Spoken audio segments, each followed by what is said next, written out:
Let's start with what you do. Do you work or do you study? Oh, I'm a student. And what subject? I'm studying MSc Marketing.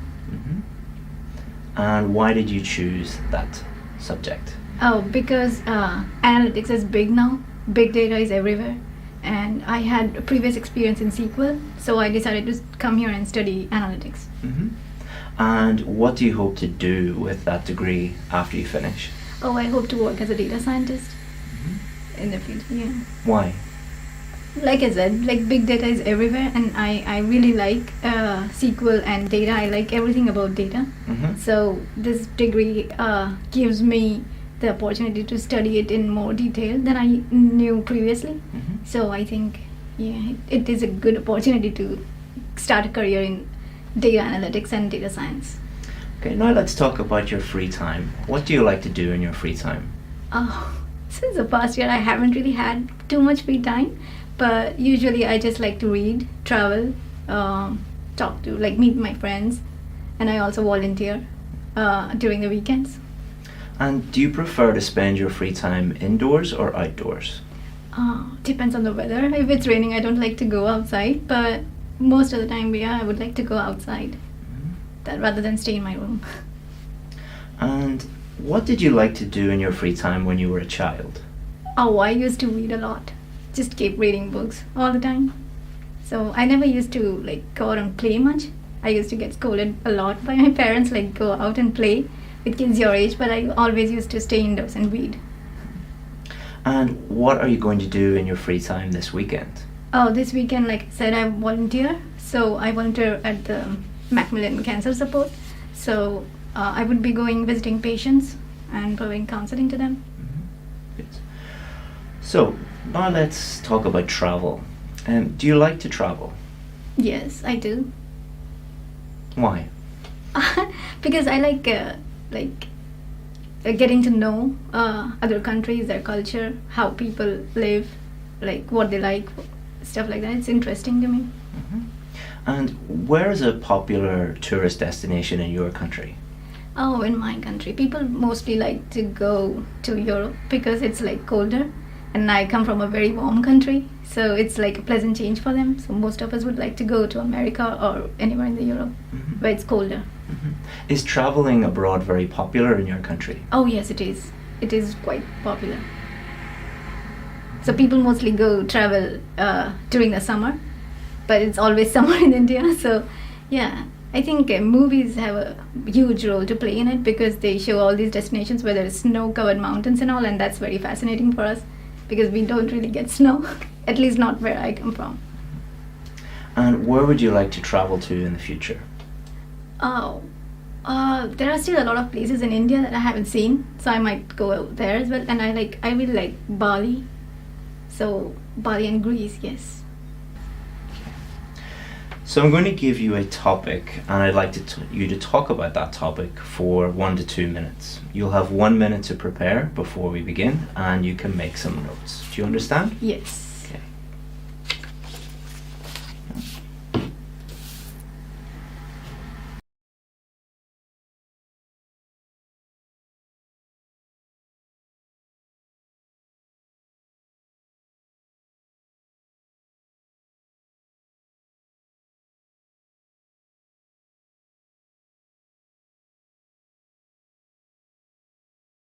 Okay, let's begin.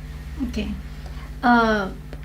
The type of clothing that I like to wear is mostly generally casual, but I wear different types of clothes on different occasions, like everyone else, I suppose. So, like, regardless of the weather, in India we have a lot of festivals. So, usually I do like to wear casual clothes, but like just a jeans and a t-shirt. But like on occasions, on festive occasions, I wear like traditional Indian clothes, and I get them specifically made because they like you can't really buy like traditional Indian clothes in the malls and all. But I do get them made, tailor made for me, and because then you can choose your own style, your designs, or a lot of like stuff like that. So yeah, when you go to a temple, I wear like pure simple clothes because that is the tradition. So that makes me feel like really peaceful and calm because most of the time you wear like simple clothing when you go to a temple. So it makes me feel calm when I wear those clothes. And during festivals, when I wear like those traditional Indian clothes, it makes me happy because it's like a festival I've been celebrating since I was a kid. So during Diwali and Holi and all. Yes, in Holi I wear like everyone wears white clothes because they throw colors on you. So you get like you go out with a white cloth, and then when you come back, it's like all colorful. So different clothes for different occasions, I suppose. Here I have been wearing a lot of warm clothes, and that makes me feel really, really warm. Yeah, and I buy clothes from different stores, I suppose, depending on what kind of clothes I want. And oh my god. So yeah, and when I go for an interview, I mostly dress in formals, so that makes me feel very confident, and that I'm prepared. Excellent. Good. Okay, so I'll take this off you, please. Excellent. All right, so we've been talking about clothing, and now I'd like to talk about designer clothes. So, are designer clothes popular in your country these days? Yes, I think so. Yeah, they're quite popular.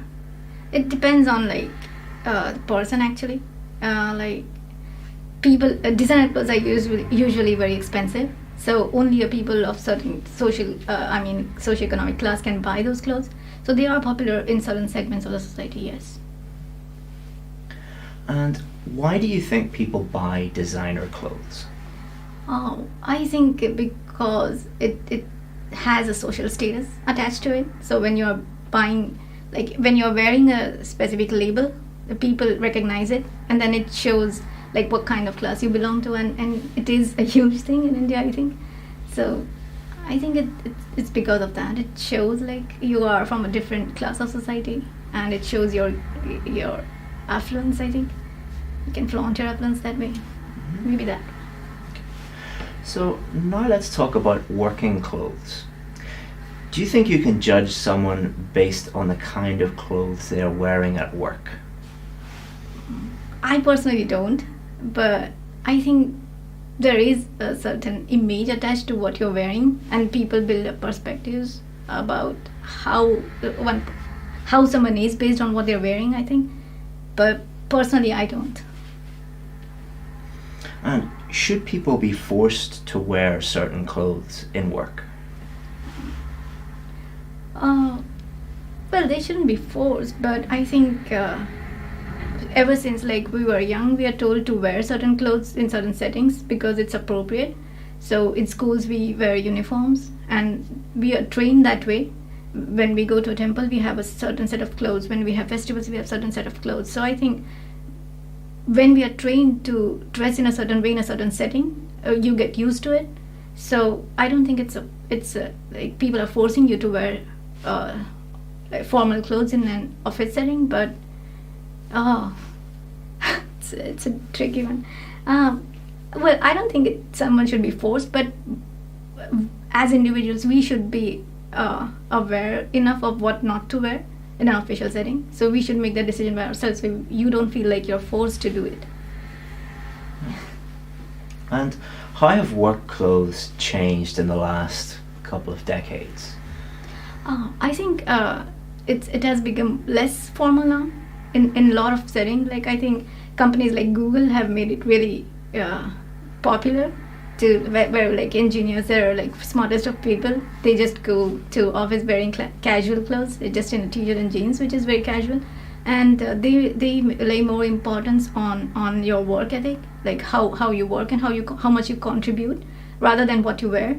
So that is really a refreshing change, I think. So it shouldn't matter what you wear, but like how you work and how much you contribute.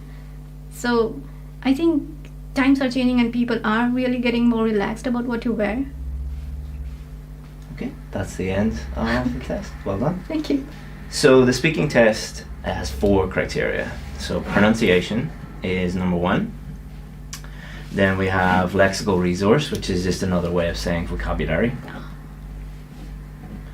And then we have grammatical range and accuracy, so let's just call that grammar.